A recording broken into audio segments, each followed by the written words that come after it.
General Pong Krell mutiny. When Anakin Skywalker was recalled from the Umbara offensive, Jedi General Pong Krell took command and immediately replaced coordinated assaults with blunt frontal pushes. Casualties spiked. Captain Rex and his sergeants recorded contradictory orders, reckless use of men as bait, and a ban on tactics that had previously worked in the theater. The breaking point came when Krell ordered the 5-0 first attack, Umbarans disguised as clones.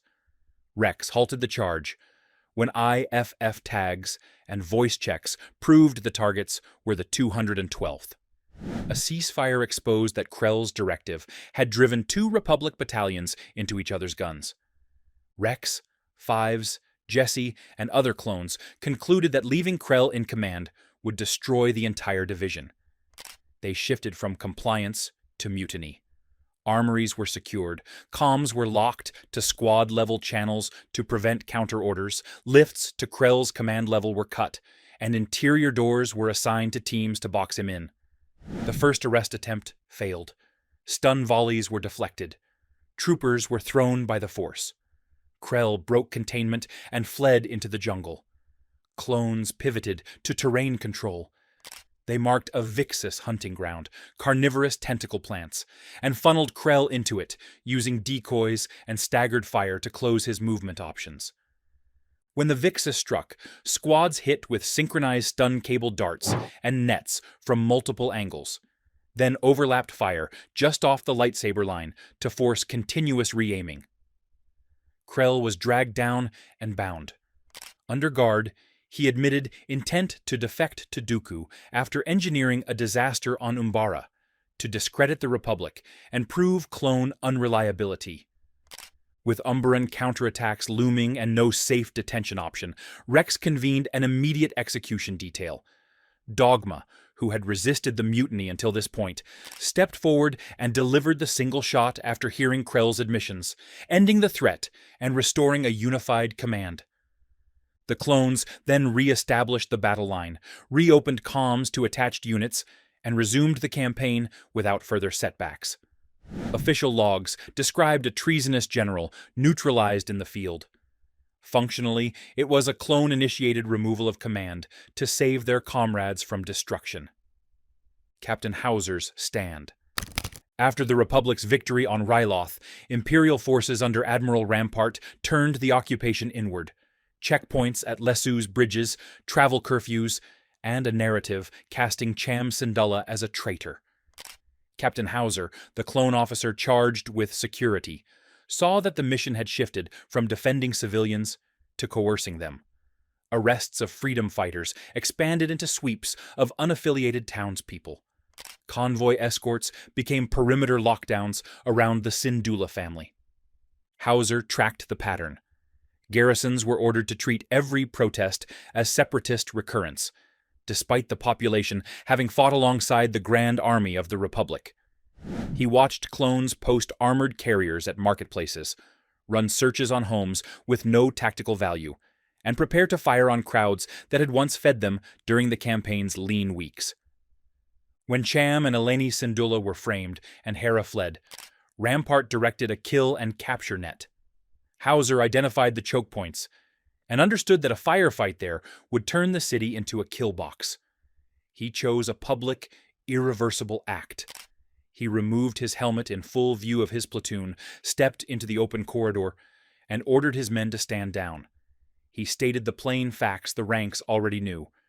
These were allies, not insurgents. The orders contradicted the purpose they were bred to serve.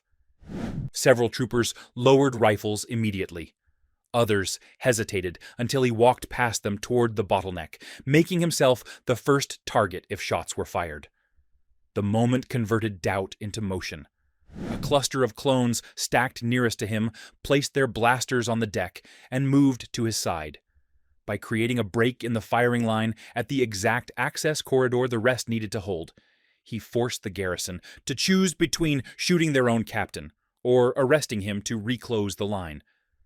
Military police moved in. Howzer and the defecting troopers were bound. The corridor resealed, but the effect could not be undone. The occupation lost a unified front. In the hours that followed, the net around Hera loosened as units second-guessed discretionary force. The stand functioned as a field mutiny without shots, an officer using his rank and the shared memory of the campaign to de-weaponize his own checkpoint and pull a slice of the garrison out of the order of battle. Tipoca City uprising. Years after the war began, Kaminoan cloners quietly grew new batches of soldiers, conditioned to serve Kamino, not Coruscant. When Imperial audits tightened, these units were activated inside Tipoca City's training spires and armories. They seized cloning banks, purged Imperial access codes, and turned the storm-racked platforms into a fortress of familiar corridors, sniper perches, and sealed labs. Imperial High Command ordered the 501st back to their birthplace to put the revolt down. LA-8 gunships punched through crosswinds and rain sheets, inserting squads onto landing causeways, while starfighters strafed exterior walkways to keep defenders off the gantries. Fighting was clone versus clone at point-blank range, identical armor patterns distinguished only by hastily painted unit flashes, and the angles each side knew by heart. The rebels tried to hold 3 nodes: the genetic template vaults, the accelerated growth vats, and the training spires that produce squad cohesion. The 501st took them in that order. Vaults first, denying replacements by pulling the prime DNA banks and wiping backup registries. Vats second, detonate power couplings and coolant lines to stop maturation cycles. Spires last, clear the kill halls where defenders could predict every approach. Corridor clears were brutal. Both sides anticipated standard breach timing, so assault teams desynced their throws and used offset double breaches to split defenders' attention. Marksmen aimed for weapon hands and helmet visors rather than chest plates to avoid catastrophic damage to the facility's skin and equipment. Every captured lab was tagged for demolition only after its data cores were physically removed.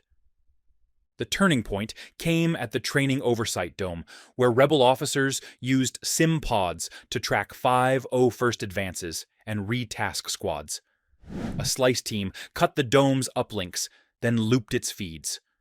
Rebel units repositioned into ambushes that no longer existed. The 501st walked through empty crossfires and sealed bulkheads behind them, shrinking the defended footprint level by level. When the last spire fell, Imperial engineers spiked the cloning arrays and palletized the surviving archives. A storm surge rolled across the platforms as extraction began.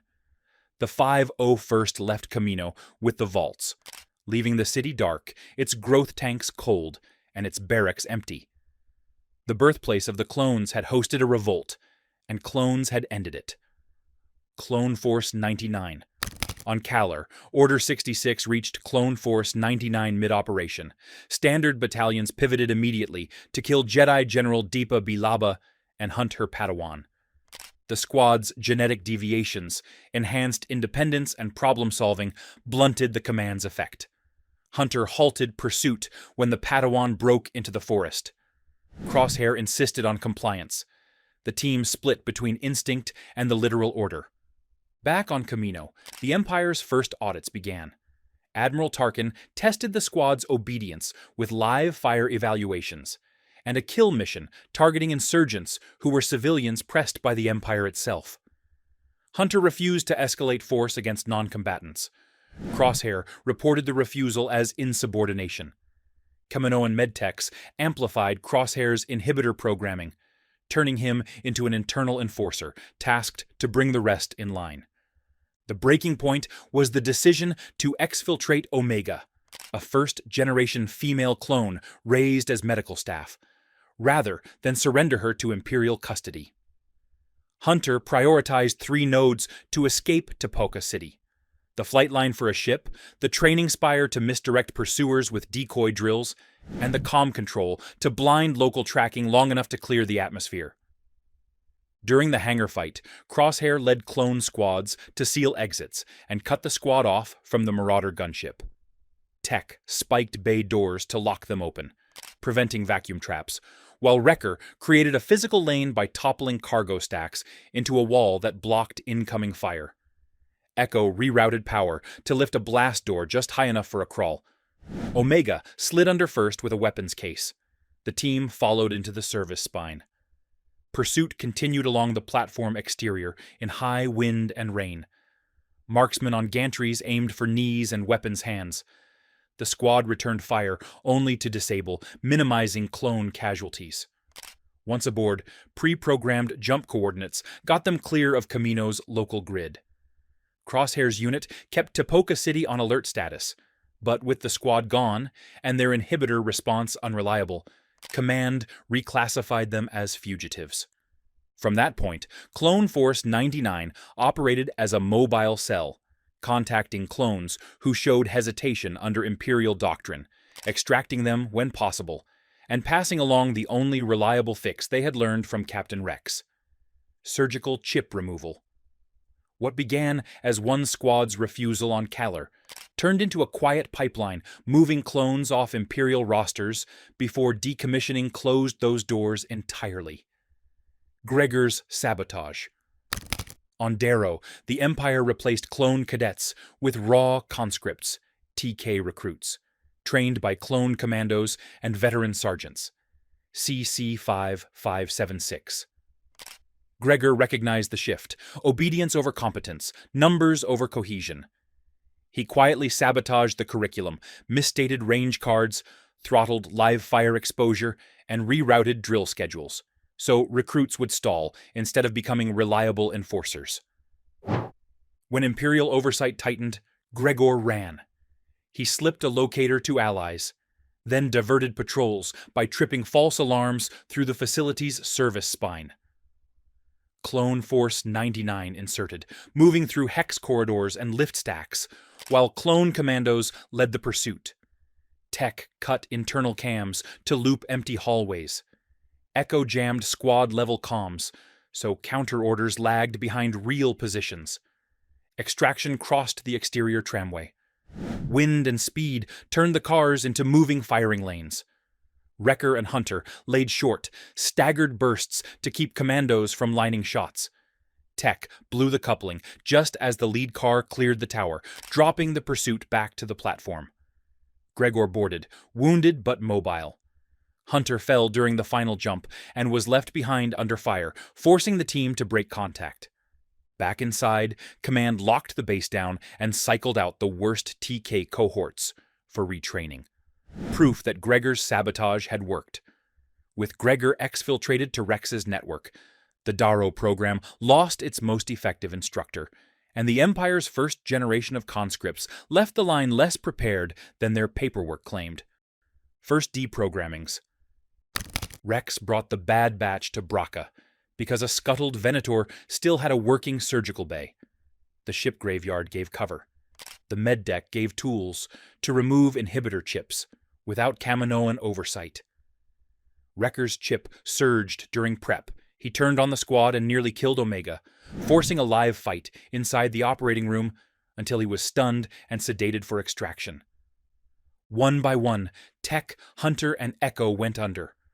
Heart rate spikes and seizure risk were managed with the Venator's autopod, while Rex handled the incision along the parietal plate that seated the chip.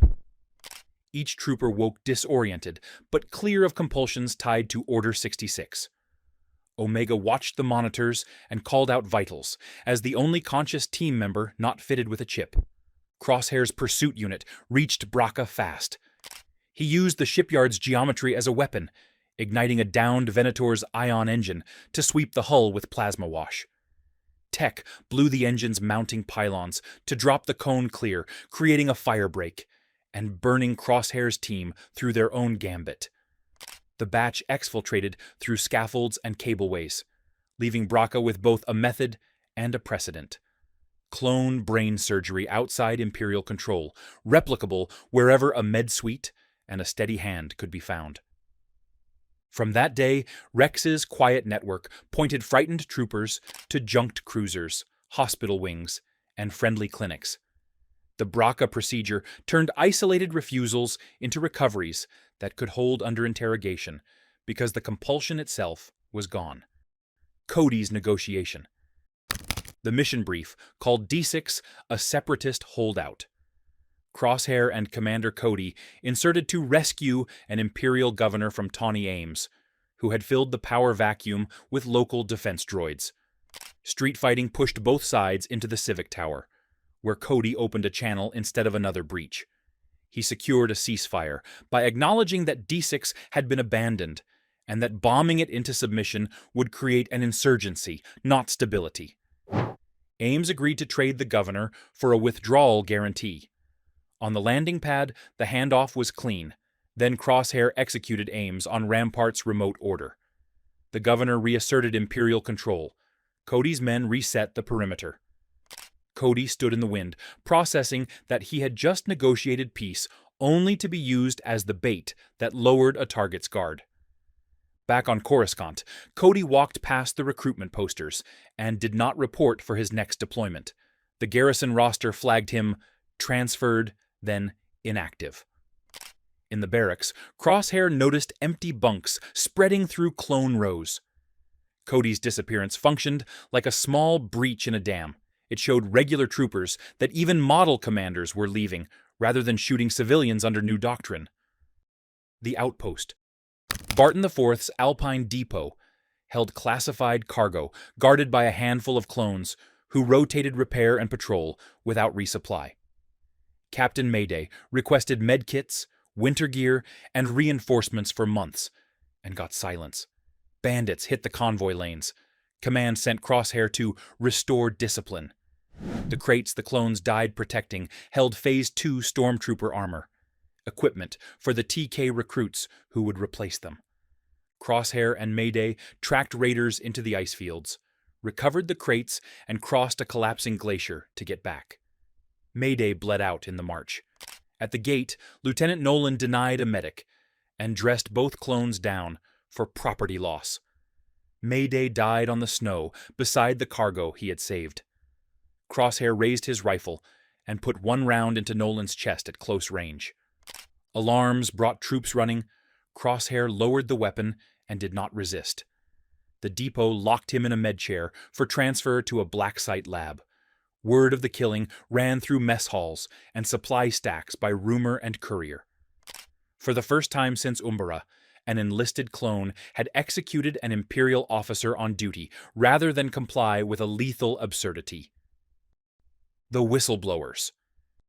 Two clones, Cade and Slip, knew Admiral Rampart had ordered the bombardment that sank Tipoca City.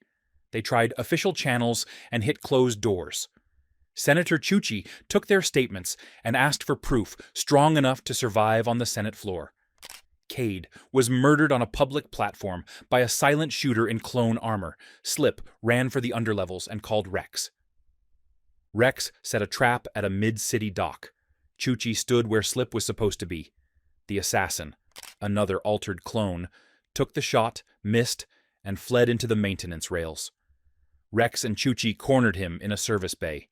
He bit a suicide capsule rather than submit to questioning, but his gear, angle, and timing were enough to tie the hit back to the cover-up.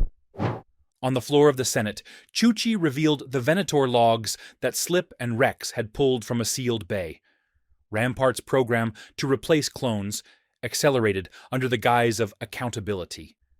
In practice, the testimony exposed that clones could organize, gather evidence, and deliver it to the one place the Empire still pretended to honor, the public chamber.